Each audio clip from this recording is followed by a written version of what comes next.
The advice given on sex and other human activities is for entertainment purposes only. If you've got a question for us, send us an email at cavecomedyradio@gmail.com. You know, I think Peter Pan had it right. As to...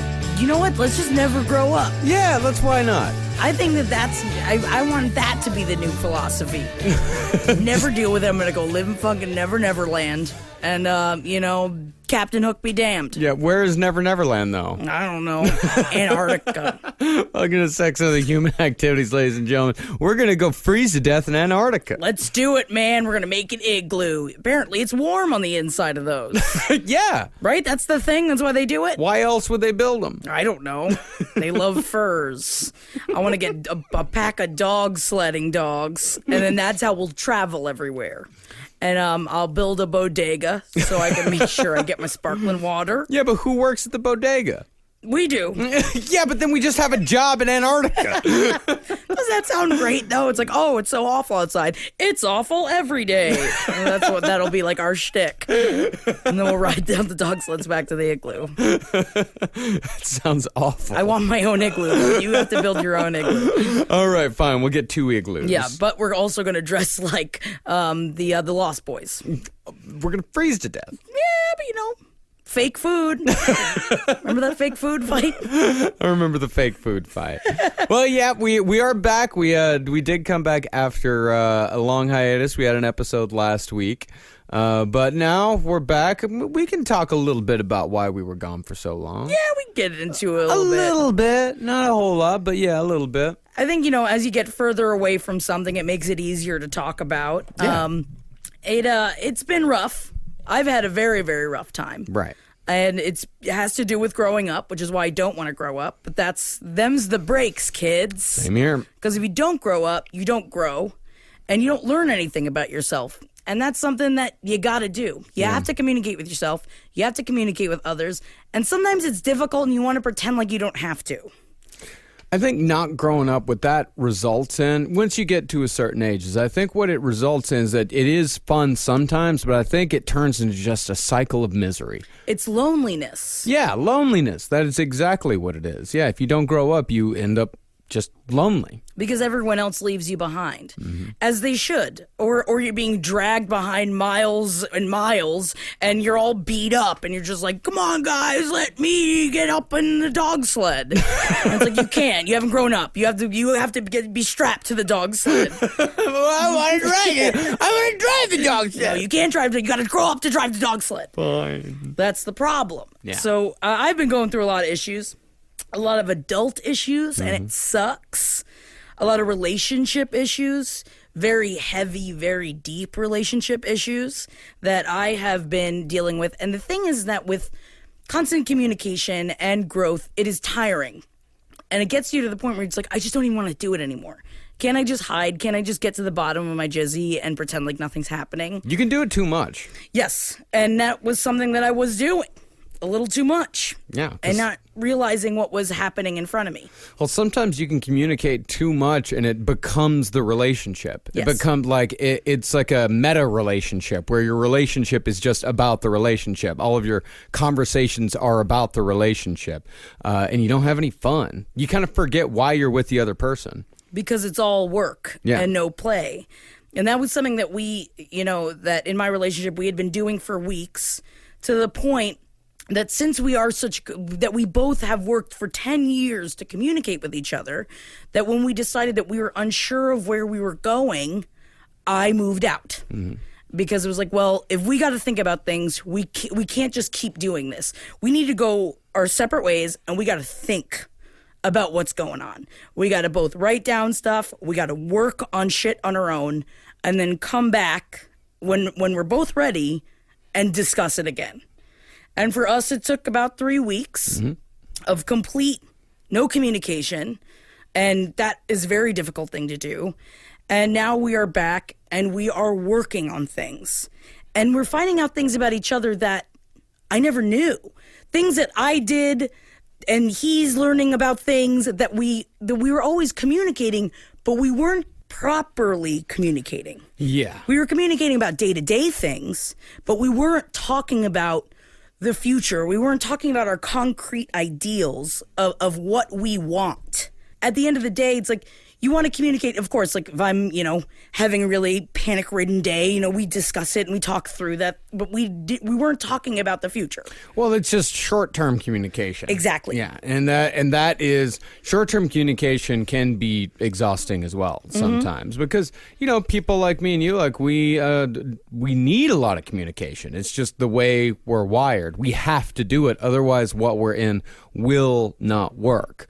I've had that problem I've been having that problem recently of just not communicating and not getting what is in my head out, and not taking the advice that I gave just last week, about the paranoia of just talking about what goes on in your head. And I actually, after I worked on the episode, after I listened to it again, like I had to go in the other room and hug Carolina and tell her I loved her and thank you for dealing with this. Thank you for dealing with this. Thank you for being patient to wait for me to finally talk about things. And sometimes it just takes a lot of courage to talk about shit because it is difficult. It's not an easy thing to do. Like, I don't know if we ever sound flippant on here when we talk about communicating with somebody else and being honest about shit. I hope we don't, because communicating is fucking hard work, man. And it is scary. It is extremely scary. And that's what it is, because then you find yourself, even if you are in an open, communication relationship, you find yourself anticipating how they would react, and so you hold back on some things. Yes. And those are the things that eat away at your brain, that you don't even realize it, that I will journal about it, and I'm dealing with it in other ways, but I never openly say it because I don't want to know the answer. Yeah, and that's the biggest thing. You don't want to, and those are the things you need to talk about the most. Right. But it gets to a point that it's not, because it's like, well, we're not having fun because all we're doing is working on this. But there are times in a long-term relationship that it's not fun. No. You're dancing around the big shit because that's what, when you're talking all the time and communicating all the time, I think a lot of times what it means is that there's one big thing that neither one of you want to talk about, and you're both trying to find an easy way in. You're just trying to find that where you're just kind of, where you can just slide into it, and it's not going to be as scary. But a lot of times you just have to dive in.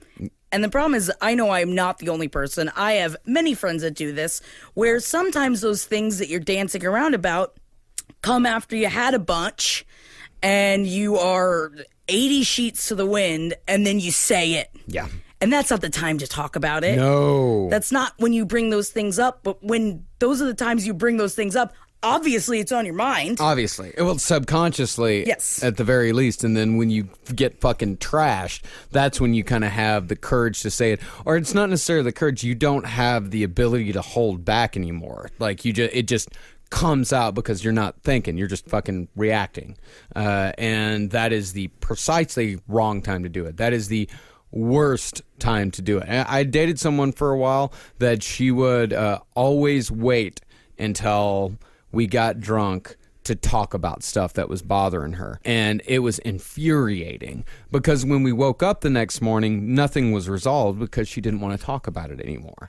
And it's that's the fucking worst way that you can do it. That's the worst way you can communicate with someone, is while drunk. Like, I have a rule where it's like, if we're drunk, like, had to set this rule, if we're drunk, we don't talk about the important shit. You wait until the next day, because you know what? It will wait. Nothing is going to end. Nothing's going to change. It will wait until the next day when you're both in your right mind. But you also got to take that courage that you had the night before and bring it up again, and bring it into your sober life. Bring it into your sober life, and not back out of it and make excuses like, oh, I was just drunk. I didn't really mean that. Sometimes when you're drunk, you do say shit that you don't mean, but you have to be honest with yourself with shit you don't mean and shit you did mean, just fucking scared to talk about. And I guess why I didn't really want to get into too much of this is because, this was rough. Yeah. It was one of the roughest things I've ever gone through. It was a rough few weeks. Yes. But I did want to just say that, I actually put my money where my mouth was when I said that I think that we need to take a complete break for a while and not talk to, we did not speak to each other. We didn't communicate with each other. We didn't. 3 weeks of separate lives. And it helped so much. It put my head on straight and put his head on straight. And of course, there's a lot of questions, there's no button, there's no solution to this. But when you have that time away and you're able to do that and actually deal with it and think about, what do I want? It's not even about a relationship. It's, what do I want in this? That you need to know what you want to get that from a partner. Because how can you communicate if you don't know exactly what you want? Sometimes it's hard to figure out what it is that you want. Right. And sometimes it still is little, it's liquid. But you have to at least figure out the staples of the things that you're not thinking about. And figure out if this is something that you really want and something that you cannot get in this relationship, then the relationship is over. Yeah. If those are your concrete columns inside of your soul, things that you will, it's all compromise, but there are things inside of you that you will not compromise on. Yeah, and that's okay. Just that you need for your personality to hook up with somebody else's, where you're not going to be miserable and kind of crazy the entire time. Like, you have to have that match. And if you don't, then it's going to be miserable. It's just going to be misery. And it's just going to come back to fighting and bullshit all the time. And no one needs to live that way. You don't have to live that way. Even if you're married, even if you're in deep with somebody else, like, you don't have to live that way. No one is making you live that way. You can get out if you need to, but you can also work on it if you want to. If you both want to. That is what is so important, that, like, if we both weren't into working, it's work. Because a weekend of not speaking to him, I was on the phone with my sister just being like, I'll give him anything he wants. I'll be whatever he wants me to be. I'll do it. I'll just give up everything that I've ever wanted. And, like, at that time, she's like, do not talk to him. Mm-hmm. This is not the time. It's like, you need to figure this shit out. It's like, you can't just give yourself over to someone. You can't just erase everything. You can't rip apart the concrete columns inside of you for someone else. No. It doesn't work. You'll be miserable. You got to work on that shit. So it was just a really, really horrible time that, I feel like I've grown a lot. Yeah. And it sucks. It was awful.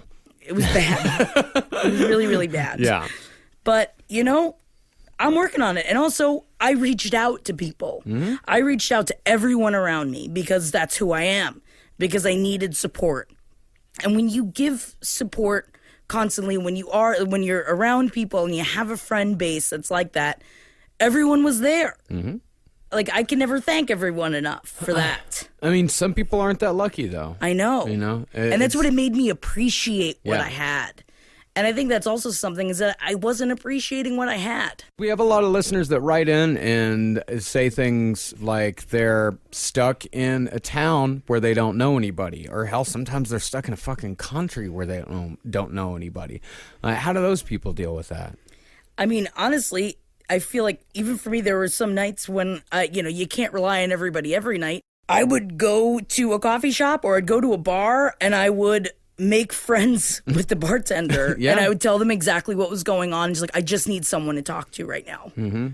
And the thing is that when you don't have, if you're speaking the same language, obviously, but if you don't have it in your life every day, it is so surprising the strength of strangers. Yeah. That people are really, they will be there for you. If you need it and you reach out to anyone, if you're in the same place as them, it's so interesting to see how many people will also be like, man, I just went through it. It's like, and then you make weird stranger friends. Stranger friends are pretty great. There were many nights with stranger friends. I had quite a few stranger friends because I just didn't trust myself to be alone. Yeah. And I couldn't do it because I know me and I know that I couldn't do it. Not in the beginning, at least. And, eventually it was like, well, I have to learn how to be alone now. But I tell you, something that I never thought about before is the internal monologue of being alone is so strong that it actually really amazed me. I felt like I was always with somebody because I was constantly talking inside of my head because I was all alone. Oh, that's how I am all the time. See, you do that all the time, but I don't like to be alone. And I'm never alone. Yeah, I'm alone a lot, but I also grew up alone. Yeah. Yeah, you and Henry, are so close in age that, you always had somebody there. But with me, I was like alone. My brothers are, a lot older than I am. And I was also living way out in the country. So it was a lot of time alone. Yeah, it sucks, doesn't it? Yes.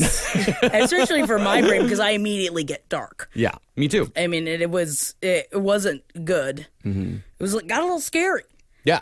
But, all you can do is work through it. And when it got scary, I would find anyone to call on the phone. I would just do anything because I just knew that I needed to reach out. And that's a hard thing to see in yourself where it's like, I do view myself as a strong person. And but at that moment, I was weak. Yeah. I was weak for a while. It's okay to admit weakness. Yes. And it's hard for me, but it's hard for everybody. Yeah. It's hard to see that in yourself when laying on the floor, just sobbing, just being like, please, please. Like, those vulnerable moments where you're just like, Jesus Christ, man. I've had that moment. Whew. Yeah. I remember once after a breakup, I broke down and started lying on the floor during a video game. I was playing Batman Arkham Asylum and I was had just moved out and I'm in this fucking awful shitty apartment there wasn't even a fucking kitchen in it. And I'm just sitting there playing this stupid fucking Batman video game. It's just screaming. Fuck! And then just getting down on the floor. It's it's awful. It hits you, man. It hits you real fucking hard. But you get through it. You always get through it, whether it's things end well or things just end completely. And with that one, for me, it just ended completely. It's fine. It worked out. It was a shitty year, but after it was done, it worked out. Fuck, it worked out great for you, and that's amazing. Some people it doesn't work out. And sometimes you have to keep going through that shitty time. The stages of grief. And it just the stages of grief. And it just keeps going until finally it's over. And it will be over. It will end. But also I find that it's in those moments of weakness is what gives you such great strength. Yeah. You find the strength. You will find the strength. It's insane that the human body, it's like you phoenix. You can rise from the ashes because it's just, you have to. I think everybody needs to have their heart broken at least a couple times. Yeah. It really helps. It helps. I don't know. It's everything in perspective. Yeah, it puts everything in perspective. I really think that it's heartbreak is just something that humans need to go through at some point in their life. Heartbreak also helps you to appreciate other people a lot more. And it also makes you a more empathetic person when you go through that heartbreak. If you got somebody who just never got their heart stomped on, they're not as empathetic as somebody who may have gone through a fucking horrible divorce or just a bad breakup at one point in their life. I think it makes you a hell of a lot stronger. It's not all bad. It's not all a terrible, awful experience. You can take some positive things from it. But then there's also, we have a good friend of ours that's in his 30s that has never wanted to be in a relationship, but does want to be in a relationship.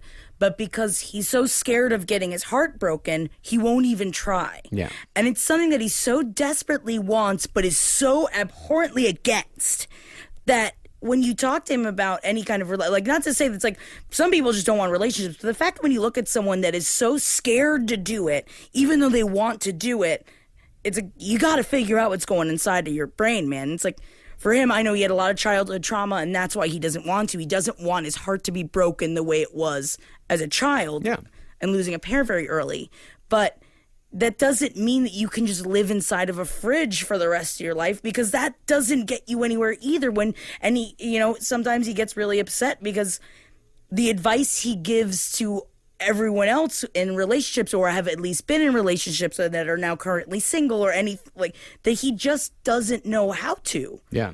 Because he's never been through it. It's not a bad thing. It's so sad that if you really want it and you're just too scared to do it. But that's how you That's how you live. Yeah, it's living is hurt. Yeah. Life is pain. It is, though. It is, because if you're not going to try, like if you're not going to hit those highs, you know, if you can't hit the highs, you're not going to hit the lows. And it's like, oh, so I'm just going to coast in the middle. Yeah, I mean, that's what I've talked about on here before, is that a lot of my life is striving for moments of joy, just trying to find them. And sometimes in striving for those moments of joy, I'll fall off a fucking cliff, fall a very long way, and hurt myself very badly. But man, it's worth it for those moments. Those highs. It's really worth it for those highs, and it's worth it for those joys. I think everybody just needs to reach. If you're scared, if you've been heartbroken, and heartbroken in the way that our friend has been at a very young age, you know, and it's traumatizing. Get back into it. You know, it's worth it because you will survive. You're not going to die of heartbreak. No one dies of heartbreak. It kind of felt like it. Yeah. It felt like my whole body hurt. It does feel like dying sometimes. But it's like, but you're not gonna die. Yeah, it just feels like you might. But you're Yeah. not gonna. You're not gonna, but it feels like you might die. No, I know that feeling. I know the possibility of death from heartbreak that you think is the possibility of death, but it actually isn't. It's not. Yeah. It's worth it to get to the good moments. But thank you guys for listening. Mm-hmm. You know, I feel like you needed to know something of what was happening. It was just bad. It was all bad. It was all bad. And like we say, if we're in a bad place, then we're not in any place to help y'all out. Lord knows. I would have just sat here and just be like, I don't know. I don't know. That's basically what I was. Yeah. Maybe not that bad. No. I just, there's a lot of different bars and coffee shops I won't go back to anytime soon. Well, you want to get to a letter? Please. All right. What are we going to call this person? Got a gender neutral name, so I can't say man or woman. Okay. How about Bones? Bones. Just straight up Bones. Bones. Hey, Bone Man. Hey, Bones. Bones. Says, hello, Jackie and Marcus. Hello. I've struggled with depression my entire life. I know some people say that and mean it in a more hyperbolic way. I mean it literally. I remember my mom telling me that when I was in 2nd or 3rd grade, a teacher of mine told her that she strongly felt like I was depressed and needed to seek help. With that being said, you two have helped me make the jump to change my medication. I've been taking Lexapro for about 3 years, and I hit the point where it just wasn't helping anymore. Since I don't know what quote-unquote normal feels like, how will I know when I find a medication that works for me? I'm currently on a different medication. Is it just one of those things where once I find it, I know, thank you for your time, Bones? It's different for everybody. That's the shitty thing about it, is that there's no real checklist. I know for me personally, when I've gone through shit, when I feel like I've found the right one, like the one that I've been on now, I've been on for longer than I have been any other. Like I think I've been on this one since... January. So about 4 months now. And it's still working. It's still fucking doing pretty good. Like I'm very cautious as I always am with this stuff, but it feels like it's working pretty good. I think for me, when I knew that it was working was when things started to get easier. Because I think a lot of the misconceptions about medication is that it's supposed to make you happy. Is that if you're depressed, then, logic follows that the medication that you take is supposed to make the opposite happen, where it's supposed to make you happy, but it doesn't do that. That's just called street drugs. Yeah. That's other things. They'll be like, no, I feel great for 20 minutes. Yeah, Molly makes you happy. Oh, yeah, they makes you feel happy. Yeah, it makes you feel happy, but that's not medication. That's just drugs. Yes. But also, you were saying this was the medication that you went on in January, that you were having those vivid dreams, right? No, this is a different one. I'm not having the vivid dreams anymore. So, but that was something that, I feel like when you were going through your medication, that there are certain side effects of things that you could not deal with in your life. Yeah. That I think that when you find a medication, I feel like it seems to be that it's a lot more about the side effects and how it makes you feel. There are side effects to this one. Like there's drowsiness. That's the biggest one, where it's a slight drowsiness that I just kind of had to get used to, that I had to factor into my life. It's like, okay, well, I'm going to be a little bit drowsy most of the time now. I can deal with that because it does I think it's a cost reward type of balance where the rewards I get from taking it outweigh the cost of a little bit of drowsiness, which is totally fine because, shit sucks when you got mental illness. You got to take care of it. It's fucking hard. Life is hard in general already. Life is hard for everybody. And then when you have mental illness, it adds that extra little thing onto it. It's like living with, weights tied around your legs. But that doesn't mean that you could ignore it. It doesn't mean that it doesn't exist. It's just something you gotta fucking deal with. And when you deal with it with medication, if that's what works best for you, sometimes people just do it with therapy and that works great for them. But if you have to deal with it with medication, you're not gonna have a fix-all type drug where you take it, there's no side effects, you feel great, and life is suddenly perfect. You just take it to make things easier because mental illness makes life very difficult, especially untreated mental illness. It makes life extremely difficult, if not downright impossible sometimes. And I think for me, when I found a medication that made life manageable, that made life easier in order for me to get through my day-to-day without feeling like my head was going to twist off of my shoulders, then that was the right medication for me, where I was able to go through my day-to-day and I was able to get to the point of happiness. Like I could see it. Like I could actually see, and not even happiness, contentment. Just being to a place of just being content where you could relax maybe for 10 minutes out of the fucking day. Just a place of contentment where possibly you can get to the place of happiness, because happiness is a little too far to shoot for. You have to get halfway there. Like you can't get all the way to your destination in one goal. You have to actually put in the work to do it one little step at a time. So concentrate on that. Just concentrate on getting halfway there before you try to concentrate on getting all the way there. It's just like, okay, let's make it 1 week. See if we can be content for 1 week. All right, we made it a week. Awesome. Let's see if we can go 2 weeks. And if you fall off, you can start all over again. It's like, okay, well, wipe it off. That didn't work. Wipe off the dust. Let's start again. See if we can make it a week. Or see if you can make it a day.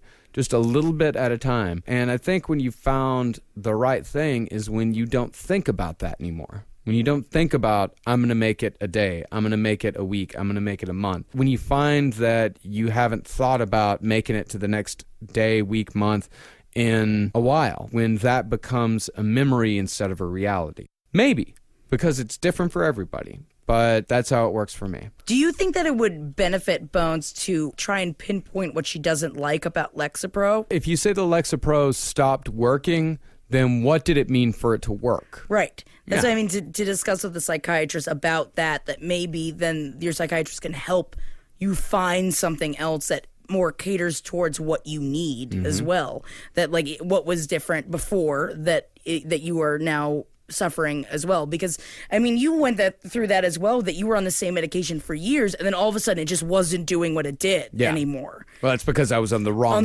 medication, but that is a huge thing. It's a gigantic thing. I mean, it's my main biz. But what did you realize was different between all of the years of you taking it and when you realized maybe this isn't for me anymore? I was losing control. I had no control whatsoever over my emotions, my feelings, what was going on. And, you know, of course, like emotions can be very uncontrollable things, but this was something beyond that because it made me feel like I did when all of these symptoms started to manifest the first time. Like I started getting flashbacks to certain days when I had my first breakdown and certain feelings. You know, people say that like smells are such a big pathway to the brain. I think certain emotions, especially with mental illness, like those sorts of like chemically induced emotions can take you back to a place and to a memory so fucking fast. And I think that's a big part of it, is that I started to realize like, oh, I haven't felt like this in 10 years. When did I last feel like this? Oh, I remember that day, you know, or I remember that fucking week or that month. It was just completely out of my control, and I was exhausted and miserable. And that's when I realized I needed to go to something else. And then once I got on the right shit, I wasn't struggling anymore. And maybe that's a big part of it too, is if you're still struggling every day, and a hard struggle, because, sometimes life is a struggle. Life is a struggle. Yeah, everything is a struggle. But if you're just struggling to keep your eyes open, just struggling to get out of bed, just struggling to not punch someone in the face. Yeah. That's when you need to get some help. Yeah. That's when you know that shit's not working anymore. I think, Bones, at least you're taking care of your shit. Yeah. And that's what matters most. It's like, and then you just keep trying until you're not struggling every second of the day anymore. And it will come. Yeah, it absolutely will come. You just have to be patient. Yeah. Because that's the key to this whole thing, is just intense patience. That is one thing that mental illness teaches you. It is patience. Patience with yourself. It's something that I'd struggle with. I have to practice so much patience with myself, is that sometimes there's not a hell of a whole lot left over for anybody else. But that's not fair. Right, and you have to save part of it. I feel like you have to save part of it, that it's like you need to breathe that out and do the breathing exercises of just like, no, I will be patient for other people. I am not a selfish person. I can do this. I can extend myself to not just being patient with myself. Yeah. Not that it's being selfish, but like there's only so much your body can do. Yeah. But I feel like you got to save it. It's like having your like third stomach for dessert. It's like you got to save that portion of it for other people. Your little patience pocket. Your patience pocket.